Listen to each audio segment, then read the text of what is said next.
The third step is the follow-up and close. Now, follow-up, we put that in there because so many people are prospecting, but they're not following up with those people, okay? Someone says, hey, call me next week. Well, call them specifically. Get a day timer. And they say, well, next week's too vague, Bob. When next week? Say Tuesday. Okay, great. On Tuesday, in your day timer, you put that person's name and number in there and you follow up. Or someone says, hey, right now my company's going pretty good, but, me and my downline may be looking for a home soon. I'll tell you what, I'll check back with you in a little while. You go 60, 90 days forward in your day timer and you follow up. The fortune is in the follow-up. I'm telling you. Depending on how much prospecting you're doing, if you're doing a lot, you're going to lose track of all of your prospects. So you need to have it all written down. And I like to keep track of my prospects, top prospects as well, so that I'm involved in all of that. I call that phase one. We have the 4 phases. That's a different video where I'm in phase one. I'm engaged. I'm doing it. I'm prospecting and I'm working my prospects, new prospects. So I can get as many people exposed to this business as possible. But the follow-up I'm talking about is there are also going to be people that when you show them for whatever reason, you can't close them right on the spot. There are people like that. I recommend you think like a one-call closer. You do the presentation, you close them right on the spot. You get them on a conference call, you close them that night. You get them to watch the DVD, you close them right there.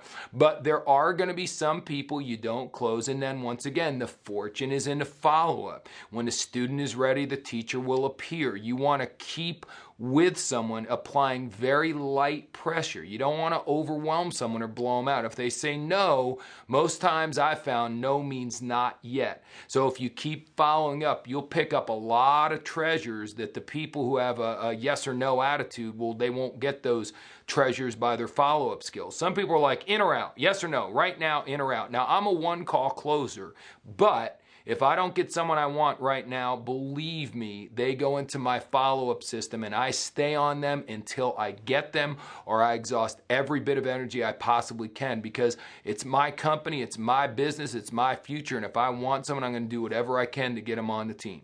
Now let's talk about what I love to talk about, which is closing. And just so you know, when I first started in sales many years ago, I started selling knives and dish and pots and pans door to door. Pots and pans cost $2,000 a set. And the last thing I wanted to do was close. I tried to prevent closing. I put it off and put it off. There was actually many presentations I never tried to close a sale because I was so afraid of closing. Needless to say, that's ridiculous, okay? You've got to close or you'll never ever make a sale. So now I've learned to love closing. Now, first of all, here's the deal with closing. If you're brand new, let your sponsor close for you, or let your significant upline who knows what's going on. It's very hard to close your own warm market. So if I'm working in a city, I'm doing a 2-on-1, we get there, I just set everything up, my expert does the presentation and closes, and I just nod and smile and speak whenever the sponsor or upline asks me to do so. If we're at a live presentation, I bring my guest, I sit next to him, this is great, oh, isn't this great, oh my gosh, at the end I go, wasn't that wonderful? Great, let's go talk to Mary and see, she'll, get you started with the business, or she'll answer any questions. And once again, I put it off on my sponsor to close somebody for me if I'm brand new and it's my warm market. Now, I know some of you are going, but Mark, you don't understand. They do meetings in my town, but my sponsor's not here and there's no one to help me. Or this company doesn't have any live meetings in my city. All I have to do is show someone a DVD or get them on a conference call. Perfect. No worries. Same thing still applies. The conference call's over. I get my new person on the phone who got on the phone. I go, Mary, wasn't that great? And they go, yeah. I go, hold on 1 second. 3-way calling. You can't do network marketing without understanding 3-way calling. You put them on hold. You've already let your upline know you got a good prospect. You dial them real fast, or better yet, already have your upline on the phone. So you click over either immediately or within a few seconds by the time you get your upline and go, Mary, remember I was telling you about John Smith? Well, I've got John Smith on the phone and he just wanted to go ahead and share with you how to get started in business. John, this is Mary. And then once again, you're out of it. Or if you're doing a presentation and you got a bunch of people there and they're your warm market, you go, hey, hold on for 1 second. I've already prearranged. I'm going to get Dave Johnson on the phone right now. So you call Dave, go, Dave, are you there? Remember I told you I was going to have a bunch of people over. We just watched the company DVD and I have a bunch of excited people right now. Hold on one sec. I put the phone on speakerphone and now Dave Johnson is closing all my prospects for me. So always let someone who you've edified, who has some credibility, close for you when you're brand new. Now, how long does it take until you start doing your own closing? That's just a very subjective question. Some people, it takes them quite a while. Some people, they do it almost overnight. But here's the deal. When you are closing your own prospects, once again, same basic deal. You've got to be assertive. You can't sit there and wait and hope. Hope in this hand, spit in this hand. The one with the spit fills up quicker, I promise you. I've never actually done that, but it's a pretty safe assumption. So here's the deal.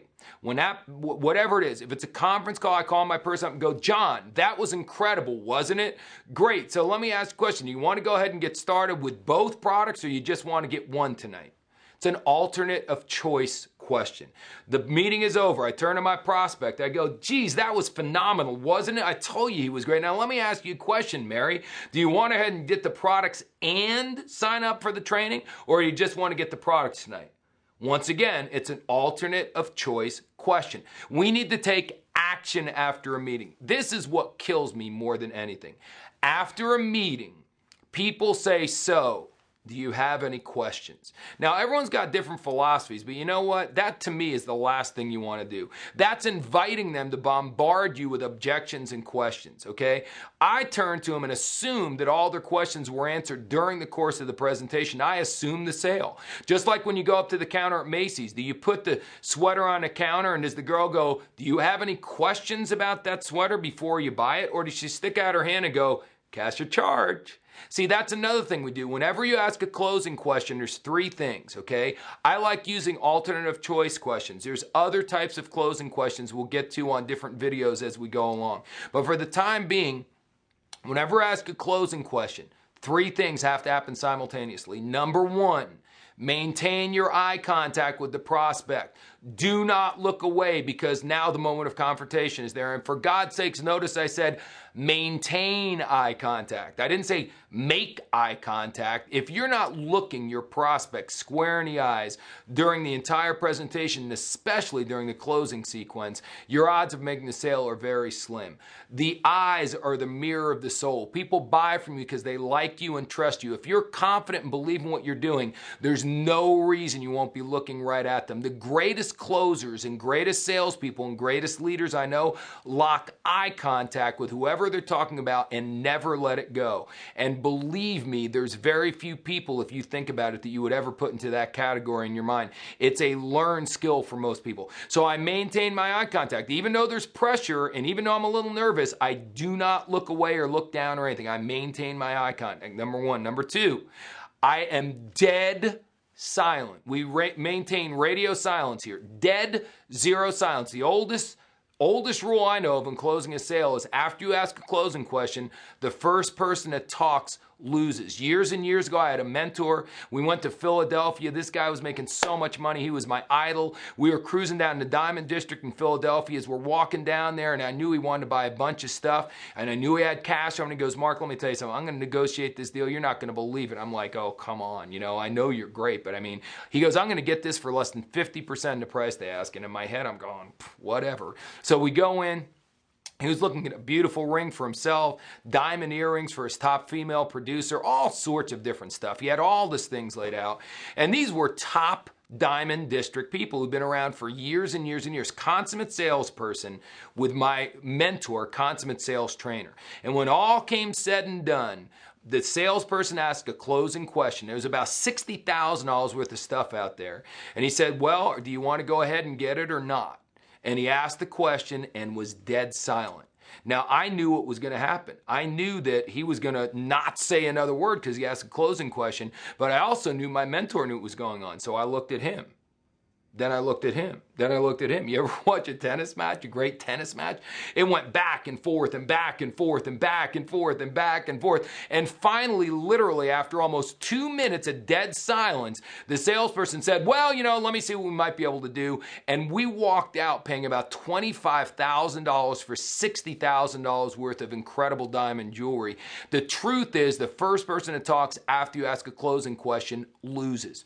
Third thing, first thing, maintain eye contact. Second thing, dead silent. Third thing, smile. I'm a big believer in smiling. When you're prospecting, smile. When you're on the phone, have a mirror there and smile. But certainly when you're closing a sale, smile. People buy from you because they like you and trust you. And how can you not like someone who's smiling, especially at the moment of truth? It's good to smile throughout your presentation, but at the end of the presentation, man, you got a big old Magic Johnson grin. You are just bringing those pearly whites out. And you know what? Even if your pearly whites aren't real white, even if you got braces, even if you're missing a tooth, nothing shows sincerity and makes you more likable than when you're smiling. So when you get done with a deal, you go, so do you want to go ahead and get both products or just get one? And you hold that pose until they say something. Believe me, that's what it takes to be a really good closer. And you know what? It's literally that simple. Now, in another video, we'll talk about overcoming objections. We're going to come up with the most commonly asked questions and objections. That's a totally separate deal. But for the time being, just understand from what I'm doing here, maintain your eye contact, don't say a word, and give them a big old smile and wait.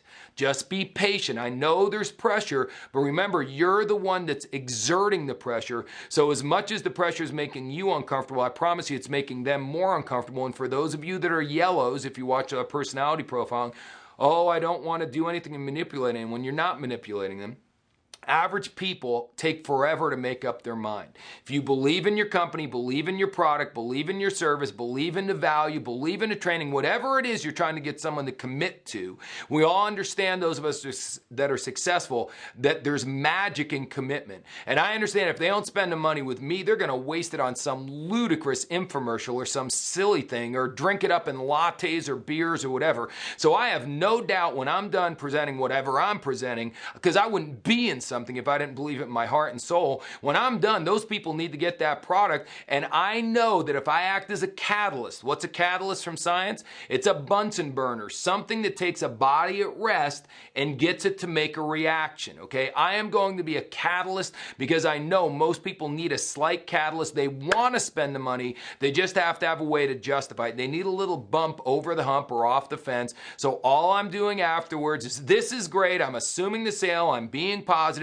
Do you want this or that? And then I maintain my eye contact, I smile, and I do not say a word. And believe me, it'll take you a while to get that. In the beginning, it may be a little choppy. You're going to go, so, Bob, do you want to go ahead and get one of my services or both of them?